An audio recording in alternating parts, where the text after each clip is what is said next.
Oke, Assalamualaikum warahmatullahi wabarakatuh. Teman-teman, ini video perkuliahan kita yang ketiga ya, minggu ketiga. Minggu ketiga ini kita jadwalnya eh, kuliah by video. Oke, ini kita masuk ke materi. Oke, teman-teman yang belum mengerjakan tugas untuk week 1 dan week 2 harap segera dikumpulkan ya, teman-teman ya. Karena saya sudah mau masuk upgrading, udah mau masuk penilaian. Kalau teman-teman belum mengumpulkan, otomatis nilainya akan kosong ya, teman-teman ya. Oke, week 3 ini kita bicara tentang marketplace analysis ya. Nah, ini sebelum masuk ke marketplace analysis, kita harus tahu environment dari digital ya, atau environment. Jadi internet ini disadari atau enggak, sebenarnya ini adalah teknologi yang disruptif, teman-teman. Disruptif, disruptif itu apa? Menghancurkan ya, menghancurkan tatanan yang sudah ada sebelumnya. Jadi kalau kalau sebelumnya kita bicara tentang industri transportasi itu, ada bisnis transportasi itu dia harus punya mobil gitu ya, dia harus punya apa, eee eee, gudang buat nyimpen mobilnya gitu, buat parkir mobilnya, dan sekarang udah nggak ada, teman-teman. Karena apa? Karena dengan digital itu merubah tatanan. Anda bisa lihat aja sekarang, Gojek, Grab, dan semacamnya gitu ya. Mereka adalah sebenarnya perusahaan transportasi, tapi mereka nggak punya armada, nggak punya tempat buat parkir mobilnya dia gitu ya. Dan itu udah merubah tatanan yang udah dan banyak ke arah kemari gitu, teman-teman, banyak eee, bisnis-bisnis yang existing itu perlahan mulai tergantikan ya. Dalam waktu dekat mungkin, ATM gitu ya, teller bank itu akan tergerus, teman-teman. Makanya buat teman-teman yang apa, kerjaannya berhubungan dengan ATM gitu ya, sebagai teknisi VISAT dan apa, VISAT ATM dan segala macam gitu ya. Nah, itu sudah harus mulai, mencari-cari peluang-peluang baru, atau Anda kerja sebagai teller di bank gitu ya, itu harus sudah mulai, mencari-cari peluang baru. Ini memang sudah diprediksi sejak, kemunculan, internet yang apa, yang digunakan secara, massal oleh banyak orang ya, teman-teman ya. Saya bicara ini, itu waktu pertama kali saya ngajar e-bisnis itu di tahun 2014, dan sekarang sudah kejadian ya, teman-teman. Dan sebenarnya mungkin tinggal tinggal apa, menunggu aja, gilirannya siapa next-nya gitu ya. Oke, jadi disruptif itu ngerubah tatanan industri, ngerubah marketplace, ngerubah bisnis model gitu ya. Kemudian bisnis tradisional, nah ini tradisionalnya ya, menjual produk melalui distributor. Nah, kemudian, kalau dulu zamannya, masih tahun 90-an ya, 90-an ke belakang gitu ya, masih banyak tuh toko-toko kelontong yang ada di dekat-dekat perumahan gitu ya. Kemudian di 90-an akhir sudah mulai muncul, minimarket itu dihajar tuh, toko kelontong tuh dihajar, teman-teman. Habis tuh, toko kelontong. Di mana ada minimarket, udah pasti toko kelontongnya, apa, kalah bersaing lah, dari sisi price juga udah kalah gitu. Kecuali toko kelontongnya itu, memungkinkan orang yang beli itu bisa kasbon bayar bulan depan gitu ya. Nah, itu mungkin masih bisa jadi pilihan gitu. Tapi kalau hanya menjual, dan bayar cash, hari itu juga, itu udah mulai ditinggalkan ya, teman-teman. Itu di tahun 2000-an udah mulai berkurang gitu. Jadi, dan banyak resisten-resisten dari, pengusaha-pengusaha toko kelontong gitu. Begitu ada minimarket, penjual-penjual toko kelontong ini nggak setuju. Kenapa? Karena akan mematikan bisnis mereka. Nah, itu juga, dan bergerak ke arah 2010 dan kemari 2020 gitu. Dan uniknya, yang dihajar bukan toko kelontong, yang dihajar siapa? Eee, minimarket. Jadi, pergerakannya dari toko kelontong, terus bergerak ke minimarket, terus bergerak ke, apa, eee, supermarket gitu ya. Dan sekarang supermarket dan minimarket itu mulai kehilangan pelanggannya. Karena apa? Karena muncullah era digital ini, memungkinkan orang belanja dari mana aja dan kapan aja gitu ya. Memungkinkan orang belanja tanpa harus keluar rumah gitu.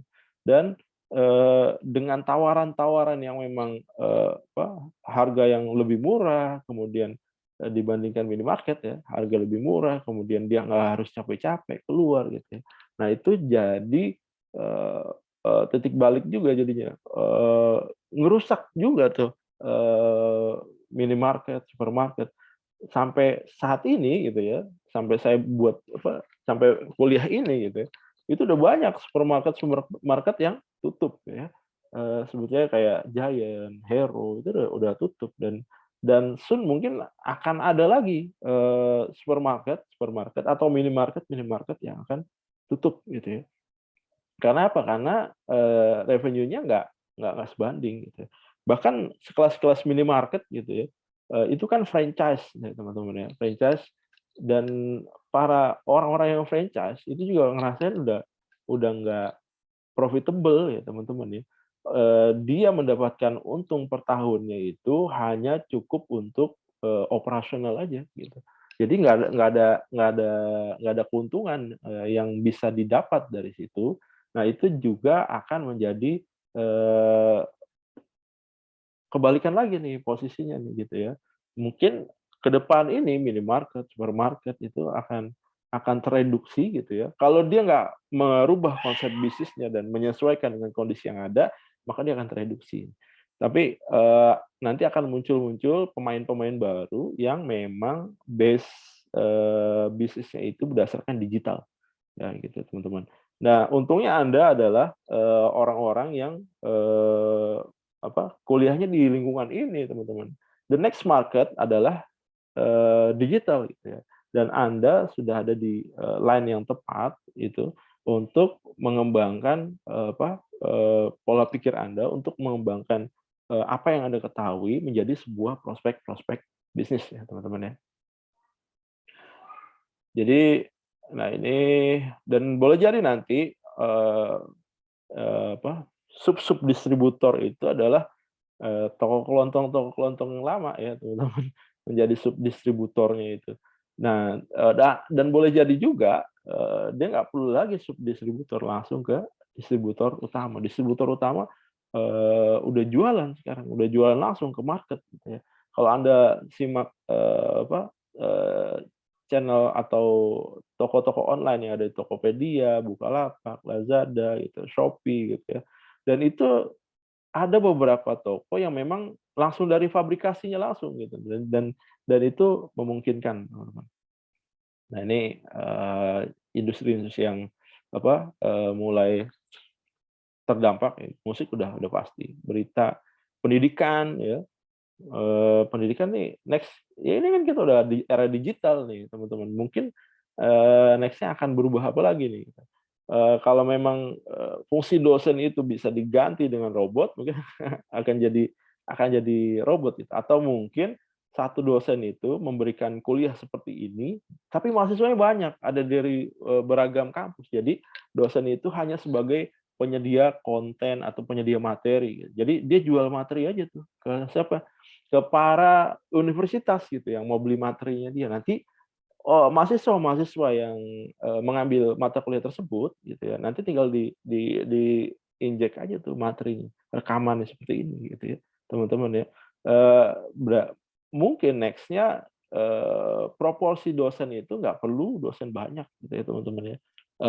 Dosen itu, bisa jadi satu dosen itu bisa ngajar di sekian, puluh universitas gitu ya, tapi nanti perlu ada metode bagaimana cara melakukan penilaian bagi mahasiswa gitu ya teman-teman. Dan itu mungkin akan, berdampak juga sebagai posisi saya sebagai, dosen. Kalau saya nggak bisa beradaptasi, ya otomatis nanti saya akan tergerus, akan hilang gitu ya. berita udah pasti. Dulu koran tahun 90-an kalau pagi nggak dengar suara orang jualan koran itu rada aneh, teman-teman. Tapi kalau sekarang 2000-an ke atas, tahun 2000-an ke atas, kalau ada orang jualan koran di komplek teriak-teriak koran, koran, koran, itu jadi aneh sekarang. Ngapain dia jualan koran gitu ya. Orang kita mau baca berita tinggal buka internet gitu, tinggal buka ketik URL-nya udah kita baca dan nggak perlu beli ya teman-teman ya. Oke. Jadi environment-nya era.com menghasilkan profit dengan menghilangkan intermediary. Intermediary itu penghubung ya teman-teman ya. Distributor itu dulu dia nggak jual produknya, tapi dia menggunakan intermediary. Nah di situ terjadilah markup harga gitu ya. Tiap intermediary pasti dia menginginkan cuan kan, berapa persen dari cuan, apakah 1%, 2%, 5% gitu ya. Dan sampai harga ke end customer itu yang menyebabkan harganya semakin mahal. Nah, sekarang distributor yang megang peranan, intermediary yang dihilangin, kemudian dia langsung touch ke end customer. Asumsi barangnya jadi lebih murah ya. Dengan berkembangnya e-commerce menggantikan intermediary bisnis yang semula jaringan distributor. Nah, ini berupa jaringan gitu ya. Itu sudah mulai tergantikan gitu. Kemudian asumsi berkembangnya online intermediary. Jadi di digital itu sebenarnya distributor nggak nggak pure meninggalkan intermediary, dia tetap butuh intermediary. Intermediary search engine, ya. Dulu ada situs pembanding harga, ada social networks, ya, ada sosial media, blog dan segala macam. Organisasi yang memonitor, memahami dan merespon dengan cepat terhadap perubahan pasar online, mereka memiliki peluang. Jadi orang-orang seperti kita gitu ya, yang mencermati dengan cepat gitu ya dan menyiapkan diri itu dia yang akan bertahan. Dia akan survive. Tapi kalau kalau perubahan atau responnya terhadap suatu perubahan itu slow, lama gitu ya, nah itu akan kegiles teman-teman. Makanya Anda nih cara berpikir Anda tuh harus apa, harus apa ya, harus diubah gitu teman-teman. Anda harus merespon dengan cepat nih. Wah nih perkembangannya ke arah sini nih. Berarti saya harus follow. Saya harus tahu nih misalkan gitu ya. Saya harus ngerti bagaimana caranya mengembangkan ke arah sana gitu ya. Dan yang intermediari ada eBay, bineka.com, Blibli ya. Nah ini apa? Environment e-business service ya yang di-provide-nya ada teknologi, internasional ya, society, country specific. Ada faktor apa? Ada economic factor, legal, cultural ya, culture ya. Dari teknologi ada innovation, ada trends ya. Kemudian dari society ada public opinion, moral, ethical ya. Nah, untuk mengaplikasikan e-commerce yang paling berpengaruh membentuk marketplace secara mikro adalah kebutuhan customer itu sendiri. Bagaimana service yang diberikan dibandingkan kompetitor. Sekarang udah inilah udah mulai rancu gitu ya. Anda punya toko online, di sebelah Anda jual lebih murah 1 perak, udah berubah tuh. Market udah doesn't care gitu. Market tuh udah nggak peduli lah. Yang penting dia bisa dapat harga semurah-murahnya gitu. Nah, itu yang ada terjadi di Indonesia gitu ya. Pengaruh lebih luas disebabkan oleh kondisi ekonomi dalam negeri maupun internasional ya. Kita udah ngeliat lah akhir-akhir ini ya apa kondisi internasional seperti apa, harga minyak seperti apa gitu ya. Bahkan terdampak juga ya. Kita sebagai penghasil CPO terbesar di dunia gitu ya. Tapi kita beli minyaknya, masyarakatnya beli minyaknya harus ngantri. Gitu. Jadi ini kondisi-kondisi seperti ini memang ada pengaruhnya dari di nasional maupun di internasional. Inovasi teknologi salah satu yang terpenting untuk memberikan daya saing dalam membentuk pasar ya. Di environment management ada beberapa aspek ya dari sisi customer, competitors, intermediary dan juga supplier ya. Customer itu mindsetnya pelayanan seperti apa sih yang bisa ditawarkan via website, yang bisa disupport gitu. Standarnya kan sekarang kalau Anda beli di sana, kemudian Anda bisa bayar di sana, kemudian Anda bisa dapat notifikasi, kemudian barang juga diantar oleh marketplace-nya gitu ya, oleh marketplace-nya. Dan juga sekarang udah bergerak gitu ya. Marketplace itu nggak cuma ngomongin jual beli barang ya teman-teman, nggak mau cuma ngomongin logistik, tapi sekarang sudah masuk ke ranah perbankan teman-teman. Anda lihat aja tuh hampir beberapa marketplace sudah punya partner perbankannya sendiri gitu ya teman-teman. Dia punya saham misalkan kayak Gojek, dia punya saham di Bank Jago gitu ya. Kemudian ada Shopee di mana gitu ya. Kemudian ada Bukalapak juga gitu. Jadi udah mengarah ke sana. Kompetitors harus dipetakan gitu ya, kekuatan dari kompetitors, kemudian intermediarinya. Apakah intermediarinya ini menawarkan hal yang lebih kompetitif dibandingkan ke kompetitor, ya. Kemudian supplier, apakah supplier menawarkan hal yang berbeda kepada kompetitor, ini sama nih. Kita bicara tentang e-procurement ya. Kemudian dari sisi society ya, kondisi etik, moral, dan juga masyarakat sekitar. Nah, itu juga kita harus perhatikan juga. Kemudian country specific ya, bagaimana peraturan yang mengikat di daerah. Jadi kita bisnis di suatu daerah, di suatu negara, kita harus paham, teman-teman. Kita buka blog kita buka portal kita di sebuah negara, kita harus tahu rule yang ada, kondisi etik yang ada gitu ya. Supaya apa? Supaya nggak kontroversi blog yang kita portal yang kita buat. Oke, country specific, perkembangan ekonomi, teknologi. Nah, ini teknologi berkembang terus, teman-teman. Dulu orang cukup punya website aja gitu ya. Yang bisa dibuka di layar komputer, sekarang nggak cukup. Anda punya website harus bisa dibuka di layar komputer, di laptop, di notepad, gitu ya. Kemudian bisa dibuka di smartphone, bisa dibuka di handphone, tanpa mengurangi fungsinya sedikit pun. Gitu.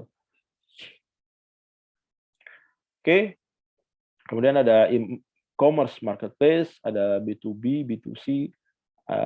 Ada faktor yang membedakan antara B2B dan B2C. Bisa dilihat dari siapa yang dilayani gitu ya.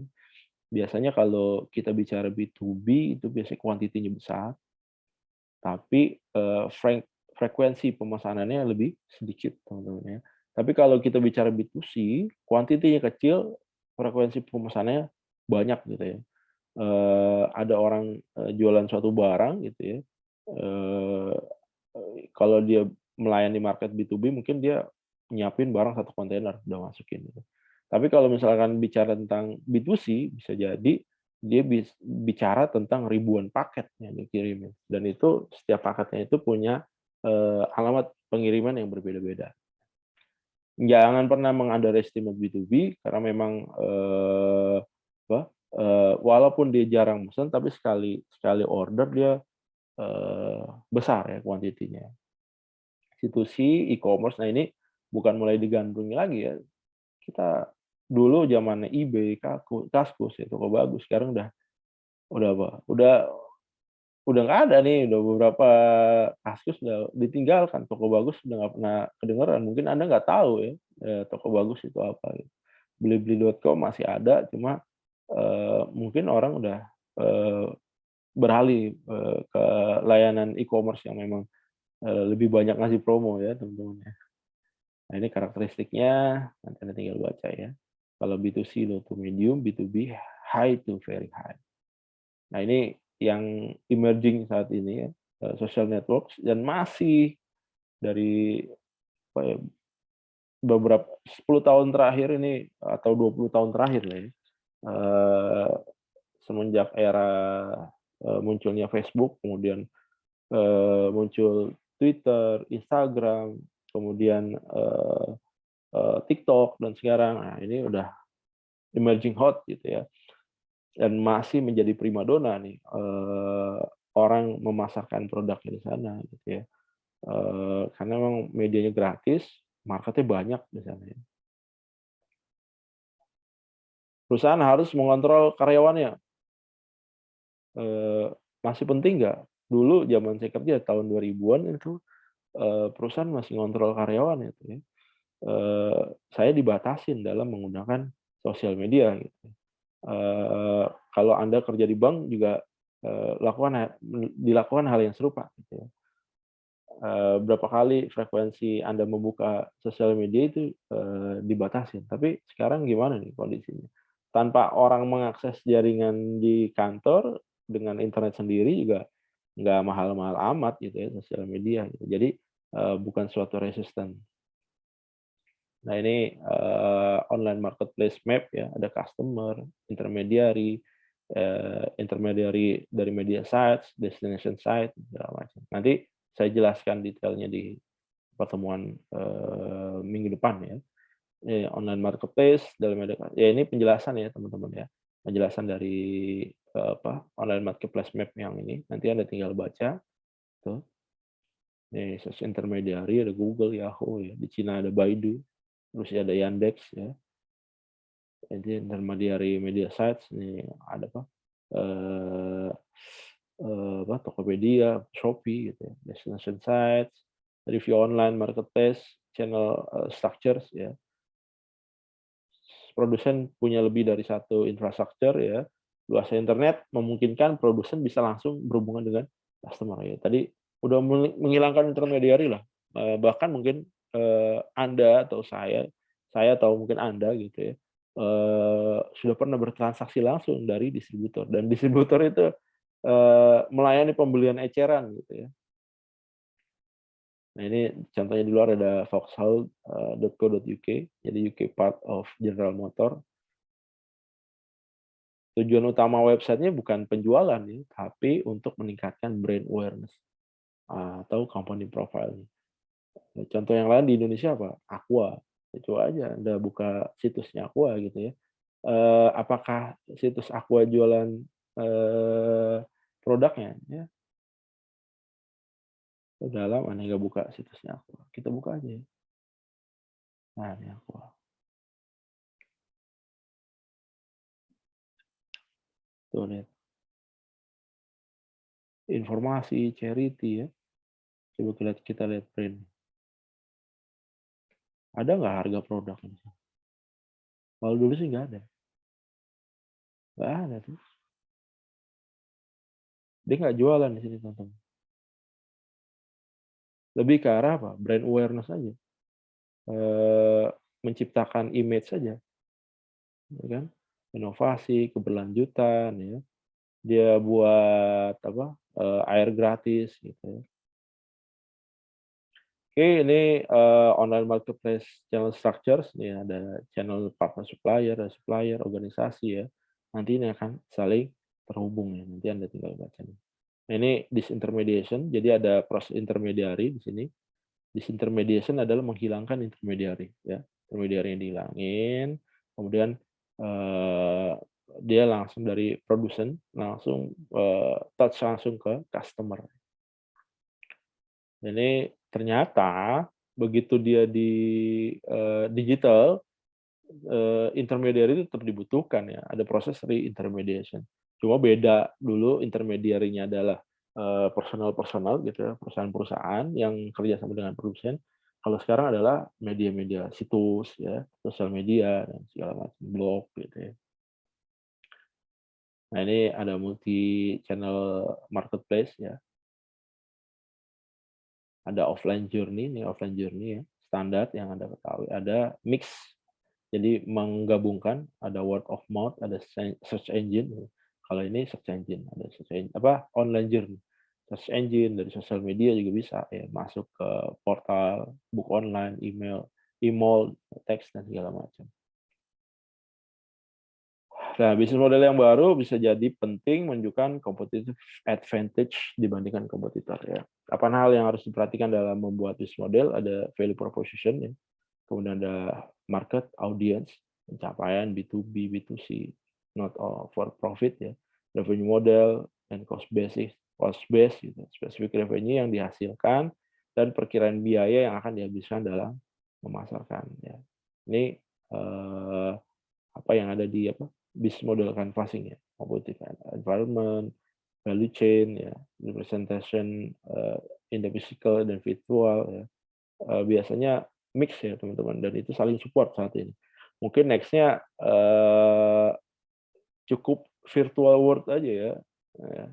Nanti berkembang pasti kita akan bertemu di arena virtual ya, teman-teman. Boleh jadi nanti Anda ke depannya bekerja di arena virtual ya. Dan revenue modelnya ada yang subscription ya. Sampai sekarang kayak bisnis.com itu subscription. Ada juga yang pay per view, akses, CPM, CPC ya, sponsorship of session, affiliate, CPA atau CPC, subscriber data access buat email marketing dan akses for customer research purpose. Oke, teman-teman itu materi week 3 yang bisa saya sampaikan di pertemuan video ini. Nanti teman-teman akan saya jelaskan detail lagi di pertemuan minggu depan ya. Buat teman-teman yang ada pertanyaan silakan ajukan di grup Telegram. Oke, itu aja yang bisa saya sampaikan. Terima kasih atas perhatiannya. Assalamualaikum warahmatullahi wabarakatuh.